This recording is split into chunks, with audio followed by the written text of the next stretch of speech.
اب نزا کا عالم ہے مجھ پر،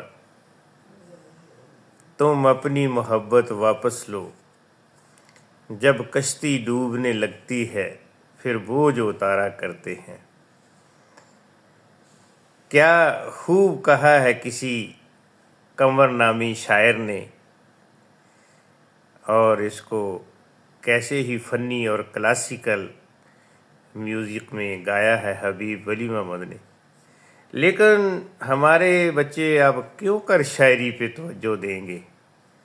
ان کو تو بال بنانے میں دلچسپی ہے، اسی سے فرصت نہیں ہے۔ فیس بک کی جھوٹی دوستیوں سے فرصت نہیں، آن لائن بزنس سے خوابوں سے نکلنے کی فرصت نہیں۔ الوجنے ہیں، بس اسی کا شکار ہیں۔ تو ہمارے بچے کیوں کر لٹریچر پڑھیں گے اور دانائی سیکھیں گے؟ تو یہ شعر جو میں نے پڑھا ہے، تم اپنی محبت واپس لو، نہیں ہاں تم اپنی محبت واپس، اب نزا کا عالم ہے، اس طرح اب نزا کا عالم ہے، تم اپنی محبت واپس لو۔ جب کشتی ڈوبنے لگتی ہے پھر بوجھ اتارا کرتے ہیں۔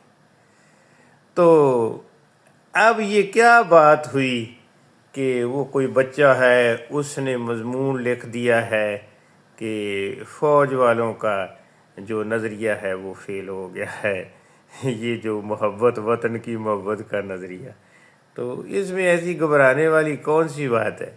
اگر آپ کا نظریہ واقعہ ہی سچا ہوگا تو لوگ اس کو نہیں مانیں گے، وہ بچہ بیچارہ کیا کر سکتا ہے؟ اور اس طرح کے مضامین کوئی اس طرح کے بچے لکھتے بھی نہیں ہیں، وہ بس پھر جس طرح آپ دوسروں کو خجل خراب کر رہے ہو تو وہ لوگ بھی آپ کو کریں گے۔ سیدھی سی بات ہے، اگر میں کسی کے راستے میں کانٹے بچھاؤں گا تو لوگ میرے راستے میں بھی کانٹے بچھائیں گے۔ یہ تو نیوٹن نے کہا ہے، عمل اور رد عمل برابر ہوتے ہیں لیکن اپوزٹ ڈائریکشن میں ہے، سائنس کسی زمانے میں پڑھی۔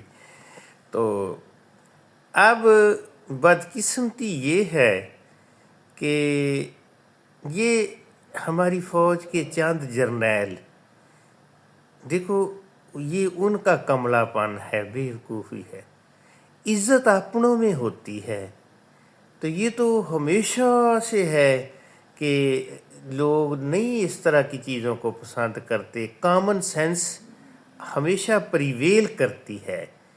یہ نہیں آج تک ہوا ہے، جب قابیل نے حابیل کو قتل کیا ہے تو آج تک کسی بندے نے کہا ہے کہ قتل جائز ہے؟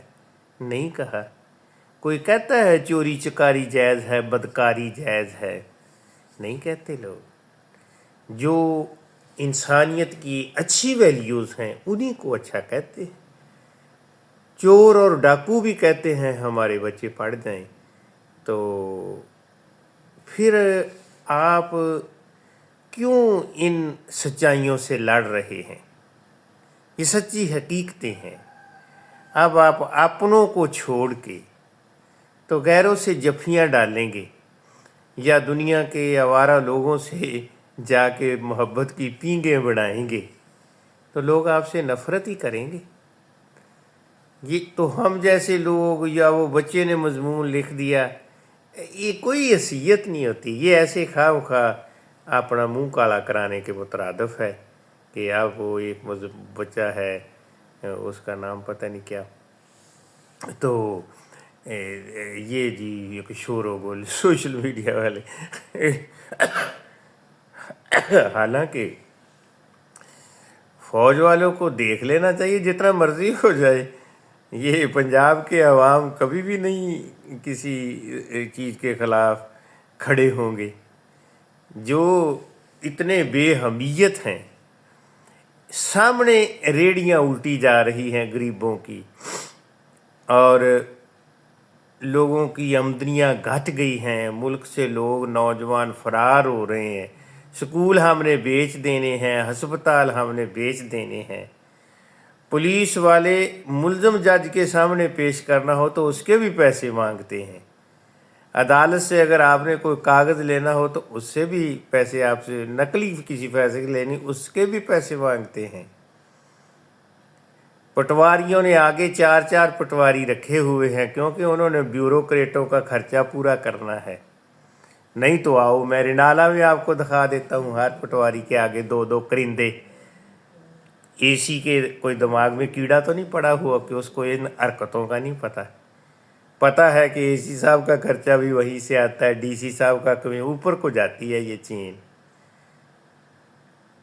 تو دوسری طرف یہ جو غلاظت کی چلتی پھرتی ڈھیریاں ہیں یہ آپ نے قوم کے کندھوں پہ رکھی ہیں زرداری کی شکل میں۔ زرداری کو استثناء حاصل ہوگا، ٹھیک ہے نا، لوگوں نے لتانا بم بن کے پیسے کਢਾ ਲੈਂਦਾ سی تو اس کو جرم استثناء ہوگا، مرن تک مقدمہ نہیں چل سکتا۔ ایان علی پیسے وہ ہی لے کے جا رہی سی، تفتیش کرنے والا انسپیکٹر مارا گیا۔ تو وہ پرانے زمانے میں ہوتا تھا ٹی وی جو ہیں وہ آپ کنٹرول کر لیتے تھے، اخبارات کنٹرول کر لیتے تھے۔ اب جس کے پاس موبائل ہے وہ چلتا پھرتا ٹی وی اسٹیشن ہے، اخبار چلتا پھرتا ہے۔ تو اتنی تو فوج والے جرنیل صاحب کو عقل کر لینی چاہیے نا۔ تو ایسے ملک میں انتشار برپا کیا ہوا ہے خام خواہ کا۔ اب یہ ساری دنیا نے 8 فروری 2024 کو دیکھا کہ جب آپ کو نہیں سمجھ آئی ہوئی تو جی نکل گئی ہاتھوں گیم، صبح فوجی بھیج کے تو ویسے ہی فارم 47 بنا کے لوگوں نے دیتے جاؤ تو اسمبلی سے بیٹھ جاؤ۔ تو یہ ٹھیک بات نہیں ہے۔ اللہ تعالیٰ ان لوگوں کو سمجھ دے۔ کون سا ملک ہے جس میں اس طرح آرمی ڈسکس ہوتی ہے؟ کوئی ملک نہیں ہے، کوئی آرمی چیف نہیں ڈسکس ہوتے۔ روس بڑا ملک ہے، بڑا اسلحہ ہے روس کے پاس، کوئی جنگ بھی لگی ہوئی ہے، لوگوں کو نہیں معلوم کون آرمی چیف۔ چین کے آرمی چیف کا نہیں پتہ، امریکہ کا نہیں پتہ، انڈیا کا نہیں پتہ، کم از کم مجھے تو نہیں پتہ، بنگلہ دیش کا ہے پتہ نہیں وہ کی زبان۔ تو ہمارے صبح و شام army chief army chief army chief army chief, یہ کوئی طریقہ کار نہیں ہے۔ اللہ پاک سب کو سمجھ دے۔ میں تو دعا گو ہوں کہ پہلے مجھے سمجھ دے، ٹھیک ہے نا، کہ یہ تینا چتروں دی تاں بنا لاں۔ تو یہ الٹے کام ہو رہے ہیں ہمارے ملک میں، بہت خرابی ہے۔ لوگ مہنگائی کے ہاتھوں تنگ ہیں، کسان تنگ ہیں، تو شہر خوبصورت کیسے بنائے جا رہے ہیں؟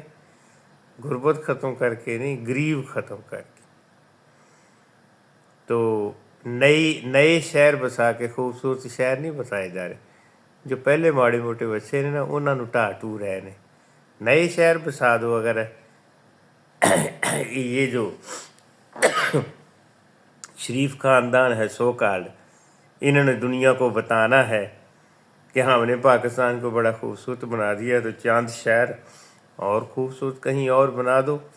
ادھر تو لوگ خوش نے، بکریاں بھی نال بنیاں نے، ہاتھے چ مجھ بھی ہے گی، گاں بھی ہے گی ہے، اتنے کولوں پٹھے پا لے، چاہ پی لی جی۔ تو یہ تہذیب سکھانے چلے ہیں، یہ ترقی کروانے چلے ہیں۔ تو اگر یہ اتنا ہی ترقی یافتہ ملک ہے تو نواز شریف اور یہ میڈم مریم لائیں نا، وہ جو 2 گونگلو ادھر بیٹھے ہیں لندن، ان کو ادھر لائیں پاکستان میں۔ اگر یہ پاکستان اتنا ہی ترقی کر گیا ہے تو یہ بیوقوفیاں لوگوں کو بیوقوف کیوں بنا رہے ہیں؟ بدقسمتی سے ہماری فوج والے ان کے ساتھی ہیں۔ تو اب ہم اس سلسلے میں دعا ہی کر سکتے ہیں کہ یا اللہ ان کو سمجھ دے۔ یہ تو کوئی طریقہ نہیں ہے ترقی کروانے کا کہ آپ کہو یہ بلاول جیسا مخنث، نہ ہی نہ شی، نہ اس کو اس کلچر کا کچھ پتہ کہ اس ملک کے گمبھیر مسائل کیسے حل ہونے ہیں۔ یہ اب آپ نے آلٹرنیٹ کے طور پہ رکھا ہوئے، اس کو آزما لیں گے۔ بھئی جو بدبو کی ڈیری ہے، دونوں سے بدبو آئے گی، ایک تو تھوڑی ڈیری بدلنے سے تھوڑی لوگ مطمئن ہو جائیں گے۔ آپ ایک قسم کی بدبودار ڈیریاں ادھر آپ نے قوم کے کاندھوں پہ لا دی ہیں، کل کو آپ کوئی اور لاد دینا چاہتے ہیں تو پھر لوگ چھوٹے چھوٹے بچوں کے مضمون ہی پڑھیں گے، تو اب آپ گھبرا گئے ہیں اور اس کو ڈیلیٹ کروا رہے ہیں۔ تو یہ تو کوئی طریقہ کار نہیں ہے، اللہ تعالیٰ معاف فرمائے۔